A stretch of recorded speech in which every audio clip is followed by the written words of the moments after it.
ನಗರದ ಶಾಸಕ ಕೊತ್ತೂರು ಮಂಜುನಾಥ್ ಹಿಂದೆ 2013ರಲ್ಲಿ ಮುಳುಬಾಗಿಲು ಕ್ಷೇತ್ರದ ಎಸ್ಸಿ ಮೀಸಲಾತಿಯಿಂದ ಗೆದ್ದಂತ ಪುಣ್ಯಾತ್ಮ.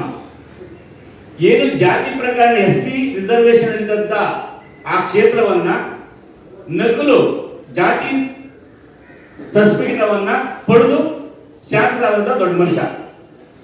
ಇಡೀ ರಾಜ್ಯಕ್ಕೆ ಅಲ್ಲ ದೇಶಕ್ಕೆ ಗೊತ್ತಿದೆ ಶಾಸಕ ಕೊತ್ತೂರು ಮಂಜುನಾಥ್ ಅವರ ಹಾವಭಾವಗಳೇನು ಅಂತ. ನಾವು 2012ರಲ್ಲಿ ಜಾತಿ ಪ್ರಕರಣವನ್ನ ತಾಲೂಕು ದಂಡಾಧಿಕಾರಿಗಳ ಹತ್ರ ಪ್ರಶ್ನೆ ಮಾಡಿದಾಗ ಅವ್ರು ಹೇಳ್ತಾರೆ, ನೀವು ಫೇಕ್ ತಗೊಂಡಿದ್ದೀರಿ ಜಾತಿ ಪ್ರಮಾಣ ಪತ್ರವನ್ನ, ಈ ಪ್ರಮಾಣ ಪತ್ರವನ್ನ ಯಾವುದೇ ಕಾರಣಕ್ಕೂ ಯಾವುದಕ್ಕೂ ಉಪಯೋಗಿಸಬಾರದು ಎಂಬ ಎಚ್ಚರಿಕೆಯನ್ನು ಸಹ ಕೊಟ್ಟಿರ್ತಾರೆ ದಂಡಾಧಿಕಾರಿಗಳು. ತದನಂತರ 13ರಲ್ಲಿ ವಿಧಾನಸಭಾ ಚುನಾವಣೆಯಲ್ಲಿ ಅವರು ನಾಮಿನೇಷನ್ ಆಗ್ತಾರೆ. ನಾವು ಅವತ್ತಿಂದ ಏನು ಕರ್ನಾಟಕ ದಲಿತ ಸಂಘಟನೆಗಳ ಮಹಾ ಒಕ್ಕೂಟ 13ರಿಂದ ಹೋರಾಟ ಮಾಡ್ಕೊಂಡು ಬರ್ತಾ ಇದೆ ಅವರ ವಿರುದ್ಧವಾಗಿ. ಅವತ್ತು ಜೆಎಂಎಫ್ಸಿ ಮುಳುಬಾಗಿಲು ಏನು ನ್ಯಾಯಾಲಯದ ಪ್ರಕರಣ ಹೂಡಿದ್ವಿ, ಆ ಪ್ರಕರಣ ಕೂಡ ಅವರ ವಿರುದ್ಧವಾಗಿ ನಮ್ಮ ಪರವಾಗಿ ಆಗಿರ್ತದೆ. ಆಮೇಲೆ ಡಿಸ್ಟ್ರಿಕ್ಟ್ ಕೋರ್ಟ್ ಅಪೀಲ್ ಬರ್ತಾರೆ, ಅಪೀಲಲ್ಲಿ ಕೂಡ ನಮ್ಮ ಪರವಾಗಿ ಆದೇಶ ಆಗಿರ್ತದೆ. ಮತ್ತೆ ಹೈಕೋರ್ಟ್ ಅಲ್ಲಿ 2018ರಲ್ಲಿ ಹೈಕೋರ್ಟ್ ಅಲ್ಲಿ ಕೂಡ ನಮ್ಮ ಪರವಾಗಿ ಆದೇಶ ಕೊಟ್ಟಿರ್ತಾರೆ. ಅದನ್ನ ಮೇಲ್ಮನವಿಯನ್ನ ಸುಪ್ರೀಂ ಕೋರ್ಟ್ಗೆ ಸಲ್ಲಿಸಿಕೊಂಡು ಹೋಗ್ತಾರೆ. ಆ ಸುಪ್ರೀಂ ಕೋರ್ಟ್ಗೆ ಕೊಟ್ಟಂತ ಸಂದರ್ಭದಲ್ಲಿ ಅವರು ಹೈಕೋರ್ಟ್ ಏನು ಎತ್ತಿಡಿದಿತ್ತು ಆ ಪ್ರಕರಣವನ್ನ ಅಪ್ಸೆಟ್ ಮಾಡಿಕೊಂಡು ಈ ಜಾತಿ ಪ್ರಕರಣವನ್ನ ರದ್ದು ಮಾಡ್ತಾರೆ. ನೀವೇನಾದ್ರೂ ಜಿಲ್ಲಾ ಜಾಗೃತಿ ಸಮಿತಿಯಲ್ಲಿ ಕೊಟ್ಟಂತ ವರದಿ ಮೇಲೆ ನೀವು ಹೋಗಿದ್ರೆ ಹೈಕೋರ್ಟ್ ಅಲ್ಲಿ ಪ್ರಶ್ನೆ ಮಾಡಬಹುದು ಅಂತ ಕೇಳ್ತಾರೆ. ಕೇಳಿದ ಸಂದರ್ಭದಲ್ಲಿ ಹೈಕೋರ್ಟ್ ಅಲ್ಲಿ 23ನೇ ಇಸ್ವಿಯಲ್ಲಿ ಬಂದು ಅಪೀಲ್ ಹಾಕೊಂತಾರೆ. ಆ ಅಪೀಲ್ ಕೂಡ 2023 ಡಿಸೆಂಬರ್ ಅಲ್ಲಿ ವಜಾ ಆಗ್ತಾರೆ. ಇವರು ಎಸ್ಸಿ ಬುಡಗ ಜಂಗಮ್ಮ ಎಸ್ಸಿಗೆ ಸೇರೋದಿಲ್ಲ, ಇವರು ಮೂಲ ಜಾತಿ ಬಂದು ಬೈರಾಗಿ ಅಂತ ಕನ್ಫರ್ಮ್ ಮಾಡ್ತಾರೆ. ಇಷ್ಟೆಲ್ಲ ಕನ್ಫರ್ಮ್ ಮಾಡಿದ್ರು ಕೂಡ ಘನವಂತ ನ್ಯಾಯಾಲಯ ಒಂದು ಆದೇಶ ಕೊಡ್ತಾರೆ, ನಿಮ್ಮದೇನಾದ್ರೂ ತಂಟೆ ತಕರಾರಿದ್ರೆ ಕ್ರಮ ಕೈಗೊಳ್ಳಬೇಕು, ಸರ್ಕಾರ ಇದನ್ನ ಮಧ್ಯಪ್ರವೇಶ ಮಾಡಿ ಕ್ರಮ ಕೈಗೊಳ್ಳಬಹುದು ಅಂತ ಒಂದು ಆದೇಶ ಮಾತ್ರ ಹೈಕೋರ್ಟ್ ಅಲ್ಲಿ. ಸರ್, ತಾವೆಲ್ಲರೂ ಕೂಡ ಸಂವಿಧಾನ ಪರವಾಗಿ ಈ ಸಿದ್ದರಾಮಯ್ಯ ಸರ್ಕಾರ ಇಲ್ಲ ಸರ್. ಕಾರಣ ಏನಪ್ಪಾ ಅಂದ್ರೆ ಡಿಸೆಂಬರ್ 23ರಲ್ಲಿ ವಜಾ ಆಗಿ ಸರ್ಕಾರಕ್ಕೆ ಗಮನ ತಂದಂತ ಶಾಸಕ ಜಾತಿಗತ ಕಳ್ಳ ಕೊತ್ತೂರು ಮಂಜುನಾಥ್ ಅವರ ವಿರುದ್ಧವಾಗಿ ಕ್ರಮ ಕೈಗೊಳ್ಳಕ್ಕೆ ಸಿದ್ದರಾಮಯ್ಯನವರಿಗೆ ಮೀಟರ್ ಇಲ್ಲ. ಯಾಕಂದ್ರೆ ಕನ್ನಡ ಪರವಾಗಿದ್ದೀರಿ, ಹಿಂದುಳಿದ ಪರವಾಗಿದ್ದೀರಿ, ನಮ್ಗೆಲ್ಲರೂ ಒಂದೇನೆ, ನಮ್ಗ ಬುಡಕಟ್ಟು ಜನಾಂಗಕ್ಕೆ ನ್ಯಾಯ ಕೊಡ್ತೀವಿ ಅಂತ ಬಬ್ಬೆ ಹೊಡೆಯುವ ಸಿದ್ದರಾಮಯ್ಯನವರು ಜಾತಿ ಲೇಖಕ ಶೂ ಗೋಸ್ಕರ ಹೋರಾಟಗಾರರನ್ನ ನಾನು ಲೇಖಕ ಶೂ ಆಗ್ತಾ ಇದ್ದೀನಿ, 50,000 ರೂಪಾಯಿ ಆಗ್ತದೆ, ಇದು ಹಾಕೋದಕ್ಕೆ ಆಗ್ತದೆ ದೊಡ್ಡ ಕೈ ನನ್ನ ಮಾತಾಡ್ತಾನೆ ಆ ದೊಡ್ಡ ಮನುಷ್ಯ. ನಮ್ಮ ಜಾತಿಯ ಸರ್ಟಿಫಿಕೇಟ್ ಅನ್ನ ಕತ್ತಂತ ಪುಣ್ಯಾತ್ಮ ಜಾತಿ ಕದ್ರೆ, ಮನೆಯಲ್ಲಿ ಪಾತ್ರೆ ಕದ್ರೆ, ಏನು ಬೈಕ್ ಕದ್ರೆ ಏನ್ ಹೇಳ್ತಾರೆ ಸರ್, ಸನ್ಮಾನ ಮಾಡ್ತಾರ ಪೊಲೀಸ್ನವರು? ಜಾತಿ ಕದ್ರೆ ಅಂತ ಹೇಳಲ್ವಾ? ಸುಪ್ರೀಂ ಪ್ರಕರಣ ಇಟ್ಕೊಂಡು ನಾವು ಮಾನ್ಯ ರಾಜ್ಯಪಾಲರಿಗೆ ಮೆಮೊರನ್ನ ಕೊಟ್ಟಿದ್ದೀವಿ, ಮತ್ತೆ ವಿರೋಧ ಪಕ್ಷ ನಾಯಕರಾದ ಅಶೋಕ ಸಾಹೇಬರಿಗೆ ಮೆಮೊರನ್ನ ಕೊಟ್ಟಿದ್ದೀವಿ, ಸಿದ್ದರಾಮಯ್ಯ ಮೆಮೊರನ್ನ ಕೊಟ್ಟಿದ್ದೀವಿ, ಹಾಗೆ ಚೀಫ್ ಸೆಕ್ರೆಟರಿ ಅವ್ರಿಗೆ ಮೆಮೊರನ್ನ ಕೊಟ್ಟಿದ್ದೀವಿ. ಇವರೆಲ್ಲಾ ಕೂಡ 3ರಿಂದ ಇವತ್ತು ಒಗ್ಗಟ್ಟಿನಿಂದ ಹೋರಾಟ ಮಾಡಿ ಬರ್ತಾ ಇದ್ದೀವಿ. ನಮಗೆ ಕೊಲೆ ಬೆಂಕಿಗೆ ಕೂಡ ಬಂದಿತ್ತು, ನಿಮಗೆ ಮರ್ಡರ್ ಮಾಡಿಸ್ಬಿಡ್ತೀವಿ, ನಾನು ಮಲೇಷಿಯಿಂದ ತಗೊಂಡ್ ಬರ್ತೀನಿ, ಇದೆಲ್ಲ ಬೊಂಬೆ ಹೊಡೆದು ಶಾಸನ ಮಾಡಿದ್ರು. ಯಾಕಂದ್ರೆ ನಮ್ಮ BTVಯಲ್ಲಿ ಹಿಂದೆ ಕೂಡ ನಮ್ಮ 18ರಲ್ಲಿ ನಮ್ಗೆ ಇಂಟ್ರೂ ಕೂಡ ಮಾಡಿದ್ರು BTVಯಲ್ಲಿ. ಅವರು ಕೂಡ ನಾವೆಲ್ಲ ಮುಖಂಡರು ಸೇರಿ ಮಾತಾಡಿದ್ದೀವಿ. ಅದರಿಂದ ನಾವೆಲ್ಲರೂ ಕೂಡ ಏನು ಪರಿಶಿಷ್ಟ ಜಾತಿಗತ ಸರ್ಟಿಫಿಕೇಟ್ ಇಟ್ಕೊಂಡು ವಿಧಾನಸಭೆಯಲ್ಲಿ ಆಯ್ಕೆ ಆಗಿದ್ದಾರೆ, ಆ ಕೊತ್ತೂರು ಮಂಜುನಾಥ್ಗೆ ಪಾಠ ಕಲಿಸಬೇಕು, ಕ್ರಿಮಿನಲ್ ಪ್ರಕರಣ ದಾಖಲೆ ಮಾಡಿ ಇವತ್ತು ಅವ್ರಿಗೆ ಶಿಕ್ಷೆ ಕೊಡಿಸ್ಬೇಕು ಅಂತ ಹೇಳ್ಬಿಟ್ಟು ಎಲ್ಲಾ ಮುಖಂಡರು ಕೂಡ ಬಂದು ನಾವು ಆಹ್ವಾನ ಸ್ವೀಕಾರ ಮಾಡಿದ್ವಿ. ಗಮನಕ್ಕೆ ತಗೊಂಡ್ಬರ್ಬೇಕು, ಯಾಕಂದ್ರೆ ಮೀಡಿಯಾ ಕೂಡ ಸಂವಿಧಾನದ ಅಂಗ, ನೀವು ಕೂಡ ಜವಾಬ್ದಾರಿ ವಹಿಸ್ಕೋಬೇಕು ಅಂತ ಹೇಳಿ ನಮ್ಮೆಲ್ಲರೂ ಕೂಡ ಮನವಿ ಸರ್. ಹೆಸರಲ್ಲಿ ನಾಗರಿಕ ಜಾರಿ ನಿರ್ದೇಶನಾಲಯದಿಂದ ದಾವೆ ಸಲ್ಲಿಸುತ್ತದೆ. ಸೆಕ್ಷನ್ 197, 198, 420, 468, 471 IPC ಮತ್ತು ಕಾಲಂ 3 ಒಂದು SC ST ಅಟ್ರಾಸಿಟಿ ಆಕ್ಟ್ 1980 ಪ್ರಕರಣ ದಾಖಲು ಮಾಡಿರ್ತಾರೆ. ಅದ್ರ ಮೇಲೆ FIR ಬುಕ್ ಆಗುತ್ತೆ. Crime number 115 2018.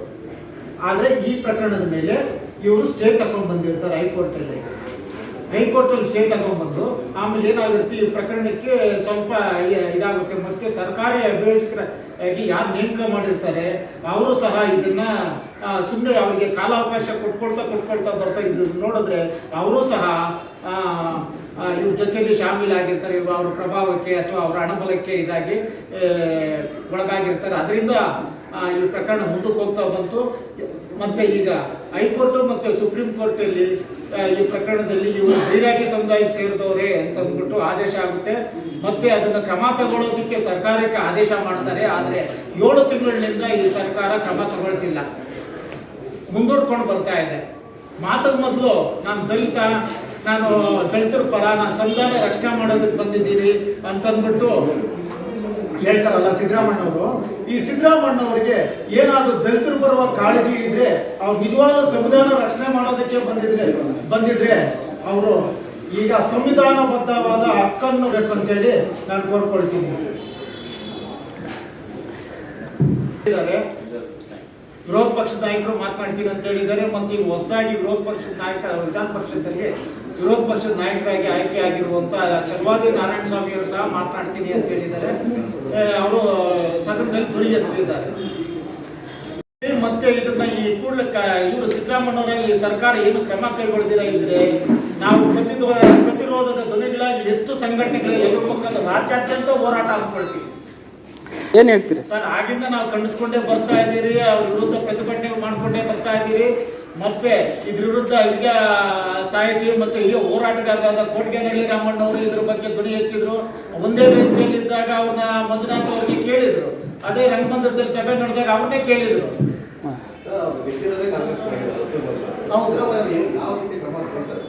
ಸರ್, ಕ್ರಮ ತಗೊಳ್ಳಿಲ್ಲ ಅಂತಂದ್ರೆ ಅವ್ರು ದಲಿತ ವಿರೋಧಿ ಅಂತ ಅಂದ್ಬಿಟ್ಟು ಒಂದ್ ಕಡೆಯಿಂದ ದಲಿತರ ನಾಯಕತ್ವನ ನಿರ್ನಾಮ ಮಾಡ್ತಾನೆ ಬರ್ತಿದ್ದಾರೆ ಅಂತ ಹೇಳ್ತಾರೆ. ಸ್ಟೇ ಹೆಂಗ್ ಬರ್ತದೆ? ಸುಪ್ರೀಂ ಕೋರ್ಟ್ ನಿಲ್ಲೋ, ಹೈಕೋರ್ಟ್ ವಜಾ ಆಗಿದೆ, ಎಲ್ಲಾ ಕೇಸ್ಗಳು ವಜಾ ಆದ್ಮೇಲೆ ಹೆಂಗೆ ಇವರು ಸ್ಟೇ ಮೇಂಟೈನ್ ಆಗ್ತದೆ ಅಂದ್ರೆ, ಕೊತ್ತೂರು ಮಂಜುನಾಥ್ ಅವರು ಎಲ್ಲರನ್ನೂ ಬ್ಯಾಲೆನ್ಸ್ ಮಾಡ್ಕೊಂತಾರೆ.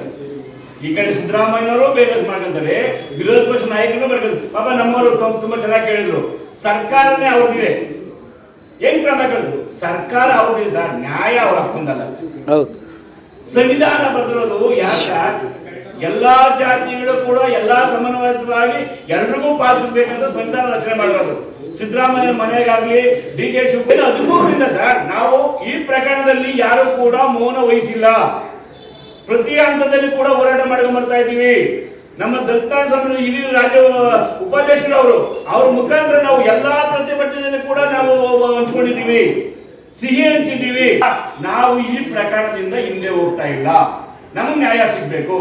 ನಮ್ಮ ಜಾಗದಲ್ಲಿ ಬಾಬಾ ಸಾಹೇಬ್ ಅಂಬೇಡ್ಕರ್ ಇದ್ದಿದ್ರೆ ಏನ್ ಮಾಡ್ತಾ ಇದ್ರು? ಸಿದ್ದರಾಮಯ್ಯ ಹೇಳ್ತಾರೆ ನಾವು ದಲಿತರು ಪರ, ದಲಿತರು ಹಣನ ಮುಂಗಿ ಕೂಡಂತ ಪುಣ್ಯಾತ್ಮರು ನೀವು. ಏನ್ ದಲಿತರ ಪರವಾಗಿದ್ದೀರಿ ನೀವು? ಯಾಕಂದ್ರೆ ನಾನು ಪ್ರತಿ ಹಂತದಲ್ಲಿ ಕೂಡ ನೀವು ನೋಡ್ತಾ ಇದ್ದೀನಿ, ಎಲ್ಲಿ ನೀವು ದಲಿತರ ಪರವಾಗಿದ್ದೀರಿ? ಸಂವಿಧಾನ ಚುಚ್ಚಿ ಬಿಡ್ತಾರೆ ಇದು. ಅಂದ್ರೆ 91ರಲ್ಲಿ ತಿದ್ದುಪಡಿ ಮಾಡಿದ ನಿಮ್ಗೇನು ಮಾನ ಮಾಡಿದಿಲ್ವಾ? ಅಂದ್ರೆ ಆಯ್ತಪ್ಪ, ಸಂವಿಧಾನ ತಿದ್ದುಪಡಿ ಮಾಡೋಣ ಅನ್ನೋದಿದ್ರೆ ಸಂವಿಧಾನಬದ್ಧವಾಗಿ ಕೊತ್ತೂರು ಮಂಜುನಾಥ ಜೈಲಿಗೆ ಕಳಿಸ್ರಿ ಫಸ್ಟ್. ಆ ಕೆಲಸ ಮಾಡಲಿಲ್ಲ ನೀವು. ಯಾಕೆ ಮಾಡಲಿಲ್ಲ ಅಂದ್ರೆ ನೀವು ಚೇಡ ಆ ಕೆಲಸ ಮಾಡ್ತಾ ಇದ್ದಾರಲ್ಲ. SCP TSP ಬಗ್ಗೆ ಏನು ಈ ಸಮುದಾಯಕ್ಕೆ ಅನ್ಯಾಯ ನಡೀತದೆ, ಅದು ನಿಜಾನೇ. ಇದು ಈ ಸಮುದಾಯನ ಧ್ವನಿ ಎತ್ತಬೇಕಂತ ಹೇಳಿದ್ರೆ ಸರ್ಕಾರ ಇಲ್ಲಿರ್ತಕ್ಕಂಥ ವಿರೋಧ ಪಕ್ಷ ನಾಯಕರು ಮಾತಾಡಬೇಕು. TSP SCP ನಲ್ಲಿ ಏನು ಇವತ್ತು ಅವ್ಯವಹಾರ ನಡೆದೈತೆ, ಇವತ್ತು ಅವ್ಯವಹಾರ ಸರಿಪಡಿಸ್ಬೇಕಂದ್ರೆ ವಿರೋಧ ಪಕ್ಷ ನಾಯಕರೇ ಮಾತಾಡಬೇಕು. ಸಂವಿಧಾನ ರಕ್ಷಣೆ ಅಂತ ಹೇಳ್ತೀವಿ. ಸಂವಿಧಾನ ರಕ್ಷಣೆ ಮಾಡ್ಬೇಕಂತ ಹೇಳಿದ್ರೆ SCP TSP ನಲ್ಲಿ ದುರುಪಯೋಗ ಆಗಿರ್ತಕ್ಕಂಥ ಸರಿಪಡಿಸಿದಾಗ ಮಾತ್ರನೇ ಸಂವಿಧಾನ ರಕ್ಷಣೆ ಆಗ್ತಿದೆ. ನಾವು ಬಾಬಾ ಸಾಹೇಬ್ ಅಂಬೇಡ್ಕರ್ ನಾವು ಉಳಿಸ್ಕೊಳ್ಳೋದಂಗ ಆಗ್ತಿದೆ. ಅದನ್ನು ಬಿಟ್ಟು ಇವರು ಬೇರೆ ರೀತಿಯಲ್ಲಿ ಪರಿಗಣಿಸಿದ್ರೆ ನೆಕ್ಸ್ಟ್ ಹೇಳ್ತೀನಿ ಸರ್, ನಾನು ನೆಕ್ಸ್ಟ್ ಕಾಂಗ್ರೆಸ್ ಸರ್ಕಾರ ಬರೋದೇ ಇಲ್ಲ. ನಮಗೆ ವಂಚನೆ ಮಾಡತಕ್ಕಂಥ ಹಣ ದುರುಪಯೋಗ ಬರೋದಿಲ್ಲ. ಈಗ TSP SCP ಹಣ ನಮಗಾಗಿರ್ತಕ್ಕಂಥ ಹಣ ಬೇರೆ ಕಮಿಟಿ ಇಲ್ವಾ? ಇವಾಗ ಬೇರೆ ನಿಯಮಗಳಲ್ಲಿ ಇರ್ತಕ್ಕಂಥ ತೆಗಿಬಾರ್ದಾಗಿತ್ತಲ್ಲ, ಬರೀ ಇದರಲ್ಲಿರ್ತಕ್ಕಂಥ ತೆಗೆದು ನಮಗೆ ಮೋಸ ಮಾಡ್ಬೇಕಂತಕ್ಕಂಥ ಉದ್ದೇಶದಿಂದ ಇವತ್ತು ಹಣನ ದುರುಪಯೋಗ ಪಡಿಸ್ಕೊಂಡು ಅದನ್ನ ಇವತ್ತು ಸಲ್ಲಿಸ್ತಕ್ಕಂಥ 2,000 ರೂಪಾಯಿ ಏನು ಫ್ರೀ ಗಿಫ್ಟ್ಸ್ ಕೊಡ್ತಾ ಇದ್ದಾರೋ ಇದ್ರ ಮುಖಾಂತರ ತೆಗೆದುಕೊಳ್ತಾ ಇದ್ದಾರೆ. ಇದು ಅನ್ಯಾಯ ಅನ್ಯಾಯ ಅನ್ಯಾಯ. ಕಾಂಗ್ರೆಸ್ ಸರ್ಕಾರ ಎಂದೆಂದಿಗೂ ನಾವು ಅದು ಪರಿಗಣಿಸೋದಿಲ್ಲ ನಾವು. ಯಾಕಂತ ಹೇಳಿದ್ರೆ ನಾವು ಸಂವಿಧಾನ ರಕ್ಷಕರು ಅಂತ ಹೇಳ್ತಕ್ಕಂಥ ಕಾಂಗ್ರೆಸ್ ಪಾರ್ಟಿ ಇವತ್ತು ಕಾಂಗ್ರೆಸ್ ಪಾರ್ಟಿನಲ್ಲಿ ಇವತ್ತು ಅದು ಉಳಿಬೇಕಂತ ಹೇಳಿದ್ರೆ ನಮಗೆ ಬಂದಿರತಕ್ಕಂಥ ಪಾಲು ನಾವು ತೆಗೆದುಕೊಳ್ಬೇಕು, ಬೇರೆಯವರಿಗೆ ಕೊಡಬಾರ್ದು. ಬೇರೆಯವರ ಪಾಲು ಉಳಿಕೆ ಮಾಡಿ ನಮ್ಮ ಪಾಲು ನೀವು ಖರ್ಚು ಮಾಡ್ತಾ ಇದ್ದಂತ ಹೇಳಿದ್ರೆ ಇಡೀ ನಮ್ಮ ಭಾರತ ದೇಶದಲ್ಲಿರ್ತಕ್ಕಂಥ ಎಲ್ಲರಿಗೂ ಇವತ್ತು ನೋವಾಗ್ತದೆ ಸರ್. ಇವತ್ತು ಮಂತ್ರಿ ಆದ್ರೇನು ಯಾರಾದ್ರೇನು ಸರ್ ಸಮಾನತೆ ಬೇಕಲ್ಲ ಸರ್. ಇಲ್ಲಿ ಯಾವ ಜಾತಿಯಲ್ಲಿ ಶೋಷಣೆಗೆ ಒಳಗಾಗಿರ್ತಾರೋ ಅವರೆಲ್ಲರೂ ಕೂಡ ದಲಿತರೇ ಸರ್. ಇಲ್ಲಿ ಜಾತಿ ಭೇದ ಭಾವ ಅವರು ಇವರು ಆ ಪ್ರಶ್ನೆನೇ ಇಲ್ಲ ಸರ್. ಇಲ್ಲಿ ಸಂವಿಧಾನದಲ್ಲಿ ಇದೇ ಕೊಟ್ಟಿಲ್ಲ ಸರ್. ಅಲ್ಲಿ ಅದನ್ನ ಎಲ್ಲರೂ ಕೂಡ ಭಾಗವಹಿಸಬೇಕು.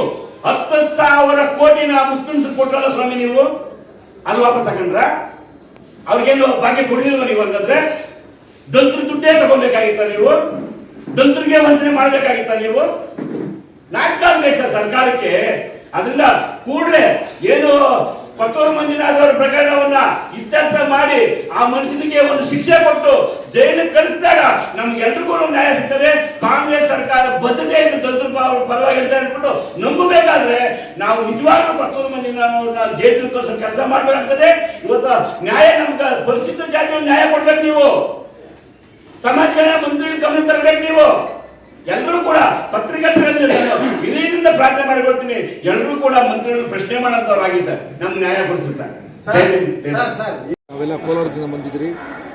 ಈಗ ವಿಚಾರ ಏನಂತ ಹೇಳಿದ್ರೆ 2013 ಮತ್ತು 2018ರವರೆಗೂ ಕೋಲಾರ ಮುಳಬಾಗಿಲು ಕ್ಷೇತ್ರದಲ್ಲಿ ಶಾಸಕರಾಗಿರ್ತಕ್ಕಂಥ ಜಿ ಪತ್ತೂರು ಮಂಜುನಾಥ್ ಅವರು ಮುಳಬಾಗಿಲು ಕ್ಷೇತ್ರದಲ್ಲಿ ನಕಲಿ ಸರ್ಟಿಫಿಕೇಟ್ ಪಡ್ಕೊಂಡು ಅವರು ML ಆಗ್ತಾರೆ. ಅಂದರೆ ಪರಿಶಿಷ್ಟ ಜಾತಿಗೆ ಸೇರಿರ್ತಕ್ಕಂಥ ದಾಖಲಾತಿಗಳನ್ನು ಪಡ್ಕೊಂಡು ಅವ್ರ ಮೂಲ ದಾಖಲಾತಿಗಳಲ್ಲಿ ಇರ್ತಕ್ಕಂಥ ಸ್ಕೂಲ್ ಸರ್ಟಿಫಿಕೇಟಲ್ಲೆಲ್ಲ ಇರ್ತಕ್ಕಂಥದ್ದು ಎಲ್ಲ ಕಂಪ್ಲೀಟಾಗಿ ಅವರು ಬೈರಾಗಿ ಜಾತಿನೇ ಅಂತ ಇರೋದು. ಆಗ ಅವರು ಮೃಗಜಂಗಮ ಅಂತ ಹೇಳಿ ಸರ್ಟಿಫಿಕೇಟ್ ಪಡ್ಕೊಂಡು ಇವತ್ತು ಅವರು 2013ರಿಂದ 2015ವರೆಗೂ ML ಆಗ್ತಾರೆ. ಅದಾದ ನಂತರ ಎಲ್ಲ ಈಗ ಹೇಳ್ದಂಗೆ ಎಲ್ಲ ಕೋರ್ಟುಗಳು ಆಯಿತು. ಏನೋ ನಮ್ಮ ಮುಳಬಾಗಿಲಿರ್ತಕ್ಕಂಥ ಕೋರ್ಟು, ಜಿಲ್ಲಾ ಕೋರ್ಟು, ಹೈಕೋರ್ಟು, ಸುಪ್ರೀಂ ಕೋರ್ಟು ಎಲ್ಲ ಕೋರ್ಟುಗಳೆಲ್ಲ ಮುಗ್ದೈತೆ. ಈಗ ಬಂದಿರತಕ್ಕಂಥದ್ದು ಒಂದು ಸರ್ಕಾರಕ್ಕೆ ಇವತ್ತು ಅಂಗಳಕ್ಕೆ ಬಂದು ನಿಂತೈತೆ ಸರ್. ಈಗ ಅಂಗಳದಲ್ಲಿ ಇವಾಗ ಬಂದು ನಿಂತಿರ್ತಕ್ಕಂಥದ್ದನ್ನು ಅದು ಈಗಾಗಲೇ ವಜಾಗೊಳಿಸಬೇಕಾಗ್ತದೆ. ಪನಿಷ್ಮೆಂಟ್ ಆಗಬೇಕು. ವಜಾಗೊಳಿಸಿದ್ರೆ ಮಾತ್ರನೇ ಇವತ್ತಾಗ್ತೈತೆ. ಇವತ್ತು ನಮ್ಮ ರಾಜ್ಯ ಸರ್ಕಾರದಲ್ಲಿರ್ತಕ್ಕಂಥ ಮಾನ್ಯ ಸಿದ್ದರಾಮಯ್ಯನವರು ನಿಜವಾಗ್ಲೂ ಹೇಳ್ತಾ ಇದ್ದೀನಿ, ಅವ್ರಿಗೊಂದು ನಾನೊಬ್ಬ ಒಳ್ಳೆ ಉತ್ತಮವಾಗಿರ್ತಕ್ಕಂಥ CM, ನನ್ನಲ್ಲಿ ಸಂವಿಧಾನ ನಾನು ಉಳಿಸ್ತೀನಿ ಅಂತಕ್ಕಂಥ ಬಂದಿರತಕ್ಕಂಥದ್ದು ನಿಜವಾಗಲೂ ಅವರು ಒಬ್ಬ ಉತ್ತಮವಾಗಿರ್ತಕ್ಕಂಥ ಸಿದ್ದರಾಮಯ್ಯನವರು ಮತ್ತು ಅವರ ಸರ್ಕಾರ ಸಂವಿಧಾನ ಪರ ಇದ್ದರೆ ಇವತ್ತು ಜಿ ಪತ್ತೂರು ಮಂಜುನಾಥ್ ಮೀಸಲು ಕ್ಷೇತ್ರದಲ್ಲಿ ಅನ್ಯಾಯ ಮಾಡಿ ಗೆದ್ದಿರ್ತಕ್ಕಂಥ ವಜಾ ಮಾಡಿದ್ರೆ ಆವತ್ತು ನಿಮ್ಮ ಸರ್ಕಾರ ಇವತ್ತು ಈ ಏನು ಪರಿಶಿಷ್ಟ ಜಾತಿ ಪರಿಶಿಷ್ಟ ಪಂಗಡದವರು ಹೆಗಲ ಮೇಲೆ ಹೊತ್ಕೊಂಡು ಓಡಾಡ್ತಾರೆ. ಇಲ್ಲಾಂದರೆ ನಿಮ್ಮ ಇನ್ನು ನೆಕ್ಸ್ಟ್ ಬರೋ 5 ವರ್ಷದಲ್ಲಿ ನಿಮ್ಮ ಸರ್ಕಾರ ಪತನವಾಗಿರ್ತಕ್ಕಂಥದ್ದು ಗ್ಯಾರಂಟಿ ಅಂತ ಹೇಳ್ತಾ ಇದ್ದೀನಿ ಸರ್ ನಾನು.